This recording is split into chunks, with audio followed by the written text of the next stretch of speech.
After Yosef revealed himself to his brothers, the pasuk says, pasuk Yudalad in Perek Mem, Vayipal at Tzavari Binyamin Achiv, Vayevk uVinyamin Bocha at Tzavarov. Yosef fell on the neck, Tzavari, on the neck of Binyamin, and Binyamin fell on his neck, and they both cried. Why were they crying? They were crying because it was an emotional reunion. Now, for the first time, Yosef can actually tell Binyamin who he is. Binyamin recognizes this is his older brother who he never got to know. And they were crying. No, says Rashi, something else was happening here. Yosef was crying on Binyamin's shoulders, on Binyamin's neck, because the Beis HaMikdash, which was going to be in the portion of Eretz Yisrael, Yerushalayim, where Binyamin's portion, is going to be destroyed. And there was a Mishkan Shilai, which stood for hundreds of years. It stood in Shilai. Shilai is in the portion of Ephraim, who's the son of Yosef. So that's also going to be destroyed, the war of the Pelishtim. And therefore, Binyamin was crying on Yosef's shoulder. Okay, very beautiful. Why at this moment, when they're first meeting after so many years of separation, and now the first thing they think about is the destruction of the Beis HaMikdash, which is going to happen 1,000 years later, and the destruction of Shiloh, which is going to happen hundreds of years later. Why can't they just cry about their own loss? Why is it important to tell us Yosef cried about Binyamin's loss, Binyamin cried about Yosef's loss? What's going on here? Mayanu Shalter, Alexander Zusha Friedman, Hashem Yikam Damov, he brings from the Kozmer Rebbe, Mecheskel Kozmer, he brings an explanation. We know that one of the main reasons for the destruction of the Beis HaMikdash is Sinas Chinam. Gemara gives different reasons for the other destruction, for the first Beis HaMikdash, but at least for the second Beis HaMikdash.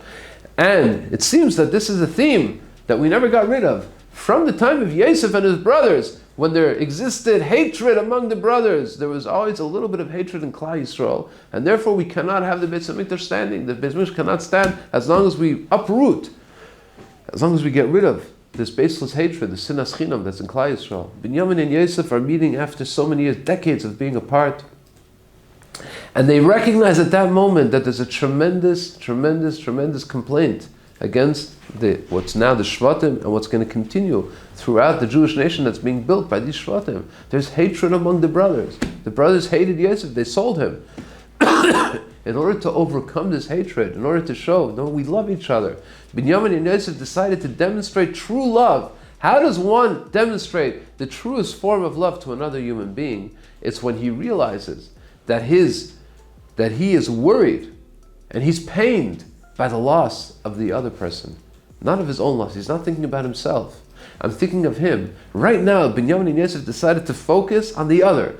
Yosef said, I'm going to cry about Binyamin's loss of his Beis HaMikdash. It's our Beis HaMikdash, but that's in the portion, in the chelik of Binyamin. And Binyamin said, I'm not going to think about the Beis HaMikdash. I'm going to think about Mishkan Shilai. That's in the chelik of Yosef. And by showing that their care and their pain and they're worried about the loss of the other, they were hoping that they could increase the Avas Yisrael, the Ava between the brothers that would battle, that would combat, and that would stand against the terrible sinas chinam that was existing until that moment. And the Kozmer Rebbe adds one more point. The Beis HaMikdash was built in Binyamin's portion only after there was no Mishkan anymore. After the Mishkan Shiloh was destroyed, afterwards went to Noiv and then Givain, it was reestablished. But if the Shiloh Mishkan had still stood, maybe Binyamin would never have had the Beis HaMikdash. And therefore his crying for Yosef's loss was especially astounding. It was especially impressive because really the loss of Yosef was for his benefit. Once there was no Mishkan Shilai, then there was the idea that we have to build a Beis HaMikdash, and David HaMelech thought to build it, and then he gave it to Shlomo, and HaKadosh Baruch Hu commanded Shlomo to build the Beis HaMikdash. But perhaps if the Mishkan would have stayed in Shilai, maybe the Beis HaMikdash, if the Mishkan would have stayed in Shilai, maybe the Beis HaMikdash would have built it in Shilai, maybe it would have been rebuilt. But the fact that he was able to overcome that and realize that Yosef's loss is bothering me because Yosef lost it. I'm not thinking about myself now. I'm thinking only about my brother Yosef.